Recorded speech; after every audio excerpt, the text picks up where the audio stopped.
Welcome to Married to Movies. John Russell and Tracy Kring have spent over 20 years in cinematrimony, making films and navigating marriage. They produce, write, and critique films, all while happily sharing life and business. Good morning, babe. Happy Valentine's Day. Happy Valentine's Day. I'm kissing you from afar. I bought these earrings from Shein. Right.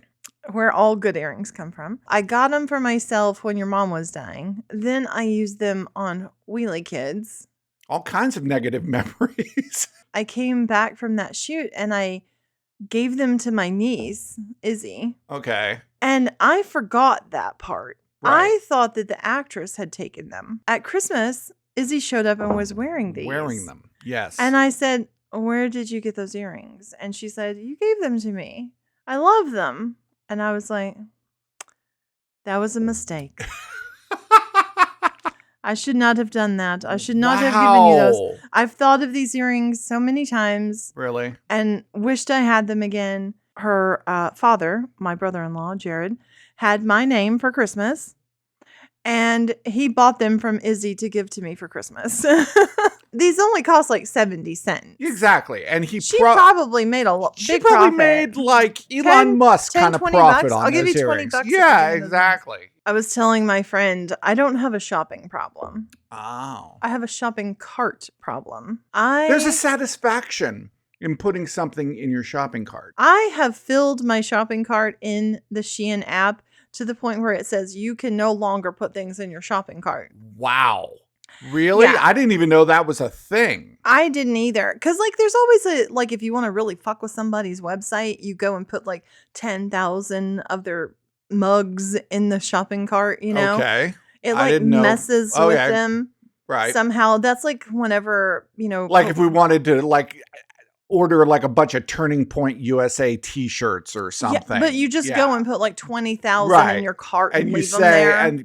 And that way they can't sell them to anybody else. I rarely pull the trigger on buying them, but then like I already feel like I own them. Exactly. Because they're in my cart. Right. It's my cart. There's this sense of like, I have good taste. I've picked out really cool things. I don't actually have to own them to possess them because I'm possessing them digitally, virtually. Yeah. It was my birthday. It was. And I'm wearing all birthday swag. This is a London Fog jacket. It had a tag for $225 on it. How much did we get it for, babe? Like 13. That's it, babe. $13. Yes.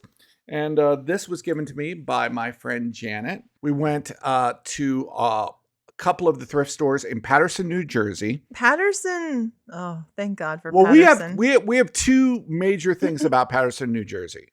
When we first arrived in this area, we booked a gangster rap video. And we were shooting at this defunct like projects area. Yes.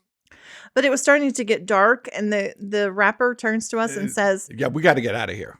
We got to wrap this up. Yeah. We got to be. We cannot be here. We cannot be here at night." He wanted a hand grenade in the video, and I was like, "Well, how am I going to get a hand grenade? I mean, you know what is avocado? It rolled like a hand grenade. It's rolling. Yeah, it's rolling. Yeah, exactly. It's not going to be a problem. The other thing about Paterson, New Jersey, along with a huge gang population, it also has a lot of great thrift stores. It's like on the thrift road, like the Silk Road. It's on the thrift road. I feel like large cities, they feed the thrift tributaries. There's no thrift like the thrift in Paterson, New Jersey. Things that make me happy. Food, clothes, movies. Okay. Music, candy. These are things that make me happy. I mean, that's me and me. We went and saw a movie. Actually, it was the cutest little theater. I love all the little New York towns. They're so adorable. It was like one of those like really small strip malls. Yeah, it's like got a grocery store. Yeah, and it had a Chinese restaurant, which, hey, man, we had it figured out. We went to the Chinese restaurant. I ordered at the Chinese restaurant. I went over and bought, black market candy at the store. Yeah. Filled it up into my new purse, your new purse, which I got you at the thrift store. We could even put spare ribs in here if we wanted to. In my purse, Yeah, we could put spare ribs in the purse. I took my egg rolls into the movie theater. Absolutely. It was fantastic. So the movie we saw was Send Help. The last film he did was Drag Me to Hell, except for the Marvel movie. And it starred Rachel McAdams. It was such a showcase. I think watching The Notebook, you don't really see this coming. And she does like that weird lady at the office so well. She like kind of gets passed over because this new guy is coming into the position of like president. She's going with him on a business trip because she is really good at her job and she's really smart. Right. And she's like obsessed with Survivor and wants to be on Survivor. And the plane goes down. And they're sort of setting up kind of like in The Edge, where she has all of this knowledge. Like they set up like the books and she like talks to her parent. I would say that it is a bit of a satire also of those kind of movies. Well, yeah, it's got the Sam Raimi salt to it. Like it's just a little Sam Salt. Yeah, it's just a little campy. Oh, definitely campy. But he kept it like believable. You know, he kept it. He did. Reined in. It's not a comedy, but there definitely are some very funny things in it. Imagine if you took Castaway and Evil Dead and kind of put them together. And Horrible Bosses. Yeah, and Horrible Bosses. Or the shark. What's the shark one? The indie one. Kevin Spacey. Oh yeah. Swimming with Sharks. I think that's it. I think that's Swimming it's with like Sharks. that. The CEO dude, the president, gets injured. Oh, he's such an asshole. And he's such a little bitch. He is such a bitch. He can't do shit. He's not smart. He's not funny. And he's not cool. He's not interested really in learning anything. They try to act like she's feeling romantically about him. A little bit. I don't think that was sold. No, I think that it was it would be sex of convenience for her. The thing I loved was as the movie progressed, she was less and less of an office mouse and she really became super beautiful and capable and tan and her skin looked amazing and her hair looked amazing. But we find out why later in the movie, which is a great twist. Send Help delivered on all fronts. Very fun. Smart. There is a lot of gross blood and viscera. Oh, there's some gross out. Yeah, there's definitely some gross out. We wanted to have a movie night in, and we rented a couple of movies. The day before, yeah, it was like the night before my birthday. We were gonna rent a couple movies. Fuck 'em Hall. Fuck 'em Hall. I'd never heard of this movie. No, me neither. Yeah, they've done a terrible job of advertising this film. I love movies that kind of make fun of things. You know, like they're just these parody movies.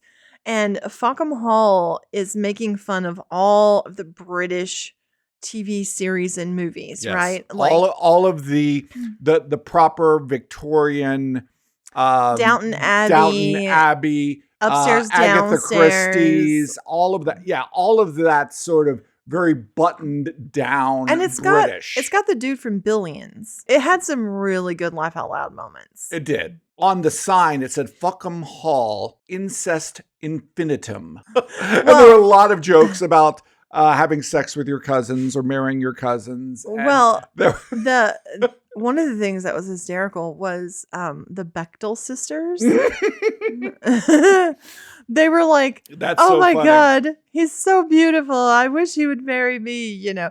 And they're only talking about men. Only talking about men. That was funny. And they were the Bechdel sisters. The mom and dad are talking about how their daughter is not married, and they're like, "Oh my God, she's such a dried up old spinster at 23." You know, isn't it? Four weddings and a funeral. Yeah. You know the way the priest, keeps screwing up. Yeah. He found a new way to screw up. That was truly hilarious. It was really good. Yeah, it was really hilarious. Kiss the choir boys. You make now kiss. The choir boys will now be singing a song. He had no idea where the punctuation was. It's super silly. It was very fun. I mean, at times it bordered on airplane silly. Then we watched Dust Bunny. Right. Mads Mikkelsen. whom I love. Love Mads Mikkelsen. Really, Mads Mikkelsen's one of those actors that I will consider watching something just because he's in it. Because I will. He's cool. He's funny. He's weird. He's dark. He's sexy. I have a the whole package. confession Oh to wait. make. Sometimes I just look up young Mads Mikkelsen pictures. He's a dancer. Oh, okay. He was like, I think he's so interestingly gorgeous. Manly, but also, he might be wearing lipstick. It just doesn't matter. Nice. It just does not matter to him. I like the idea of him with lipstick and Okay. maybe some thigh-high Oh, pantyhose. shit, Tracy. corset, This is a our corset, Valentine's Day. a corset. This is not Mads Mikkelsen's Valentine's Day with you. Okay? Dust Bunny has Mads Mikkelsen, who is basically like your classic assassin. Well, it's like The Professional. Yeah, it's like The Professional. This And little this girl little lives girl- in the building. She hires him, the hitman, to She kill. finds out that Mads Mikkelsen is a hitman, and there's a monster under her bed. And she hires him to kill the monster. She gets the money for him to kill the monster by stealing it from the coffers at the Catholic Church. She does. The whole thing felt like a metaphor for a woman and growing up in the world, coming of age. Well, it's by the creator of Pushing Daisies. Oh, And love he that was show. also, I believe, the showrunner on Hannibal, which obviously that's the Mads Mikkelsen Right. connection. And this guy has always been sort of in this sort of cute, dark place. It's got an aesthetic, Mhm. but like without being, It's like it's Tim Burton meets Wes Anderson kind of Yeah. vibes. it's not so much that it takes you out of the story, which is where I feel like That's where I'm with Wes right now. Yeah. It's like it's just too much. It's too much affectation. it's style over Yeah, substance. it is. There's just not enough movie there No. anymore. One of my favorite movie going experiences ever was seeing Rushmore. That's a great That movie. movie blew my mind. Yeah, I loved it. Blew my mind out the door. And The music, the story, the introduction of Jason Schwartzman. I loved Bill Murray. I mean, it was the perfect film for me. and it was the first time where I saw someone doing the things that I felt inside when I was a kid. Oh, interesting. Like wanting to make my own plays, like his Vietnam piece. All of the plays that he would do. That's like so my inner life. It was like, oh my God. Well, like, there's nothing you love more than kids acting like adults. yeah. So when you had like the little kid and he was,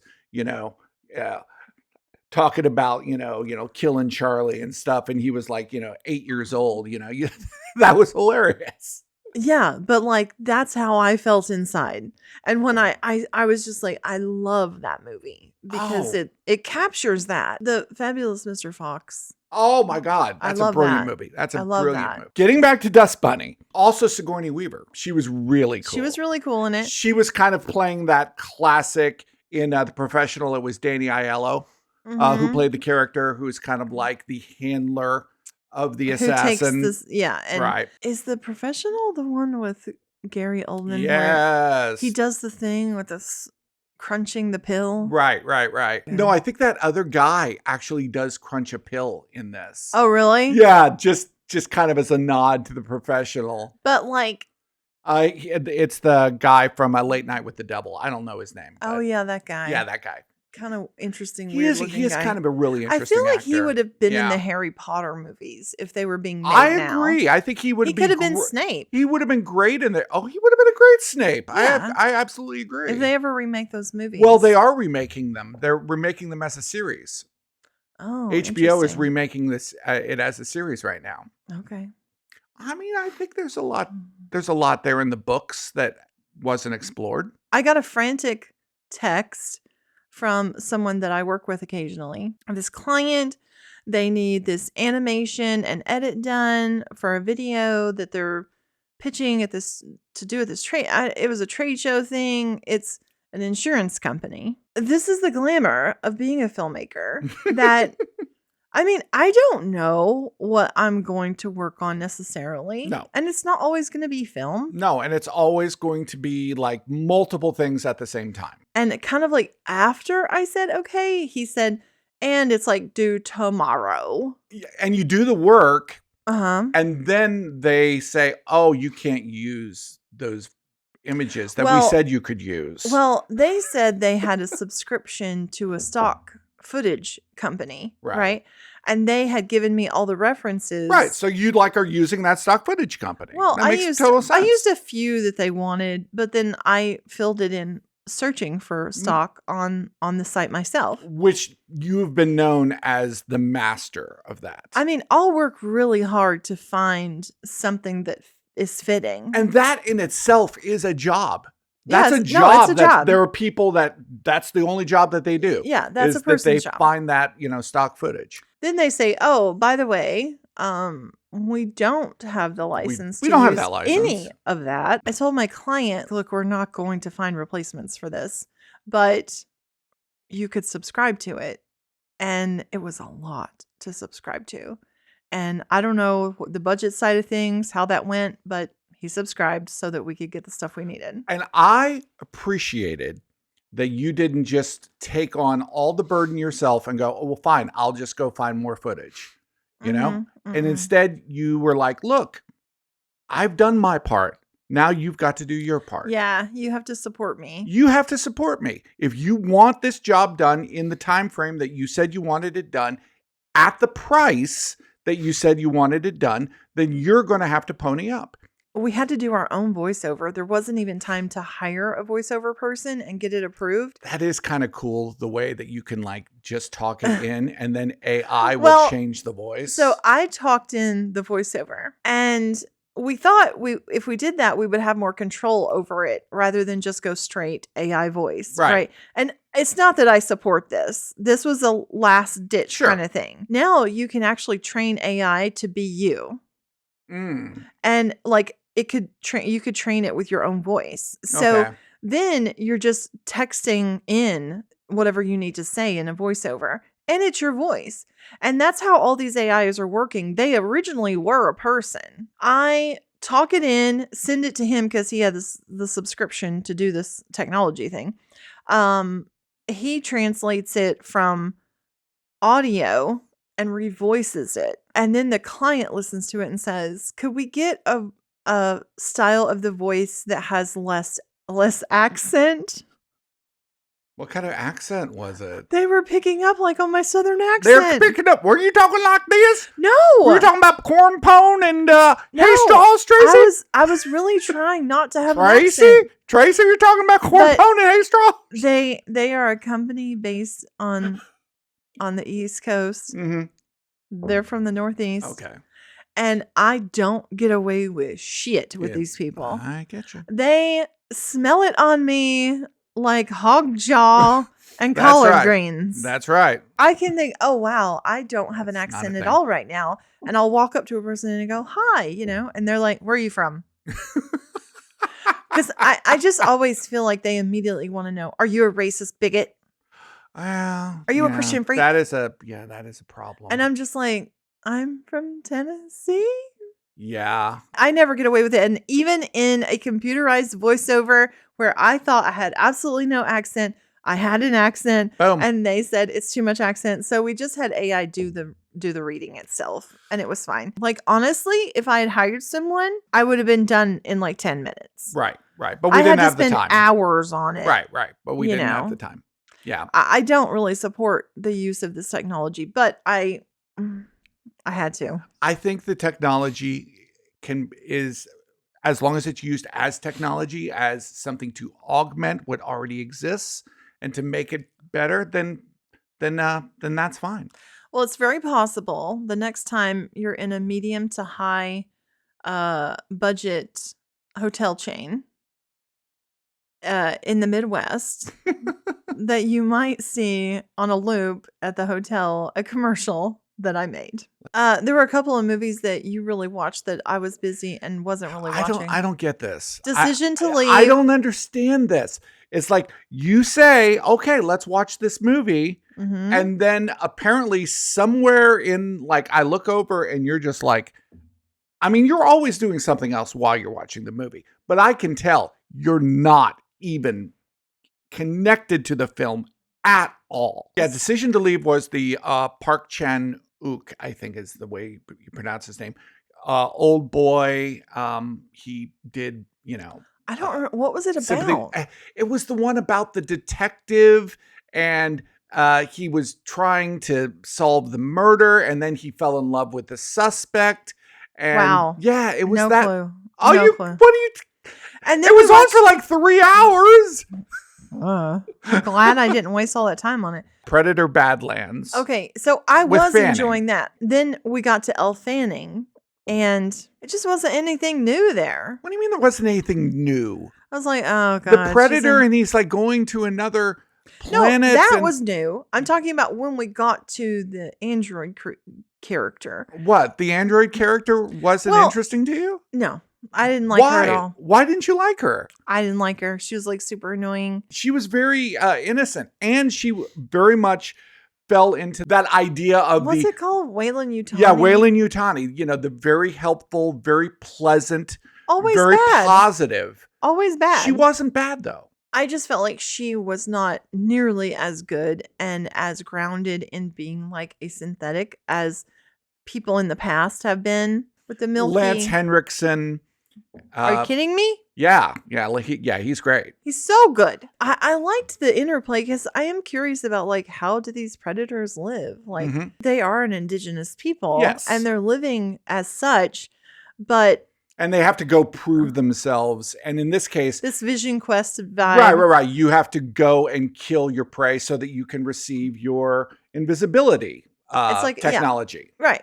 Which is not everybody. really important. That's really cool. That's really cool. Yeah. I think that was a great setup. Where the hell are the predator women? Yeah. And it makes me worry for them. No, like, is it one of those things like the men are a praying mantis and they kill the woman after the baby's at born? the end of the movie, in kind of the post-credit sequence, it mentions his mother. So that she is coming. It's just very male. You were talking to a friend of ours who called you on your birthday, and they brought up that 8K TVs were going away. That's true. And they were like, I'd love to hear your thoughts on that. And I'm like, good riddance. Who bought them? I don't know if people really understand what HD, 2K, 4K, 6K, 8K, 12K. I don't know if they understand what the hell it is. Do you know what it is? I do, but I would still like to hear what you have to say. It's not a quality. Mm-hmm. It's a size. Mm-hmm. It's literally referring to the frame size. Mm-hmm. It doesn't have anything to do with the bit depth, which is what is important. The concentration of pixels inside of those dimensions is what's really important. Right. Not the dimension of the thing. The dimension of the thing does matter the larger the screen it's going to be on. Right. Okay? Right. So, like, if it's on a TV screen at home, like, 2K is fine. 2K is what we consider normal HD, 1920 by 1080. That's Okay. normal. Okay. And then vertical now, we're watching the same dimensions in vertical on our phones constantly in reels and stuff. Okay. And even on Netflix, you can pay to have the 4K version of Netflix for your 4K TV. And I don't even know if anybody's doing it until the picture gets stretched to the point where it actually starts to break down. That's an issue. So like, Right. But honestly, 2K films still look good at theaters. Sure. They still look fine. Absolutely. And I've never been asked by a distributor to deliver in 4K. Now, I'm probably not making the movies that require that. Like, Right. I'm not making Predator Badlands. The good thing about it as a filmmaker, though, is being able to move around in the frame and like have all of that space that you filmed and be able to zoom into something Right. and reframe something in post. And that's very handy. Right. But to the layman, to the average person watching TV at home, I don't think it matters at all. So, in conclusion, it's not the size that counts, but the motion of the capture. I want a little postscript that I love the show Ponies. I don't hear a lot of people talking about Ponies, and I really think you should check it out. It's super fun. I was like, am I going to like this after the first episode? But it's about these women whose husbands get killed. Their husbands were like spies for the CIA. They're kind of recruited to be and this spies. is like in the like late 70s, early 80s. The Cold War vibes. Yes. And they're in like Soviet Russia. And there's a whole really cool vibe. You know, if you like shows like The Americans, what really makes the show work are the two ladies. Emilia Clarke. Yeah, Daenerys from Game of Thrones. Daenerys Targaryen. Okay, fine. It's like female led. They're really smart, but sometimes they're really dumb. They're grieving widows. Yeah. But they're also kind of having fun. They've kind of decided that they're going to try to solve their husband's murder, really. Yeah. So it's cute, but then it actually kind of turns kind of dark. And what really works is that the KGB are just a lot smarter than everybody in it. It's just like, it kind of reminds me of like in Homeland, how frustrating the episodes would be, where it's like, oh my God, the terrorists are so much smarter than us. Yeah. All the spy stuff was super cool. And I just kept turning to you and saying, do you think this, like, all this kind of spy stuff really went on back then? Like, do you think it was so, like, everybody was a freaking spy? They were going after video technology. Yeah. Ponies. Eye in the Sky, Big Brother shit. Highly recommend. Very good. Yeah. Ponies was an awesome show. Tracy came up with a fun. Well, you said, Valentine's what are we going idea. to do for Valentine's Day? We don't have anything planned. And I was like, oh shit, it's Valentine's tomorrow. So I found something I think is really funny and cute. It's going to be cute. It's like a fundraiser for the seniors of our town. Mm-hmm. And it's a pancake breakfast Little at the pancake breakfast fire hall. at the firehouse. So we're going to walk in looking all spiffy to the firehouse, and there's going to be bacon and sausage and pancakes. And you're going to people- leave with maple syrup down the front of your shirt. Definitely. Oh, well, you know. I hate sweet stuff for breakfast. I don't like it at all. I get you. Well, next week we'll tell you how it worked out at the Firehouse Valentine's Day Pancake breakfast. extravaganza. You think they'll have real maple syrup? It's hard not to get romantic about movies. Follow, like, and be part of the conversation. Tune in next week for more Married to Movies with John and Tracy.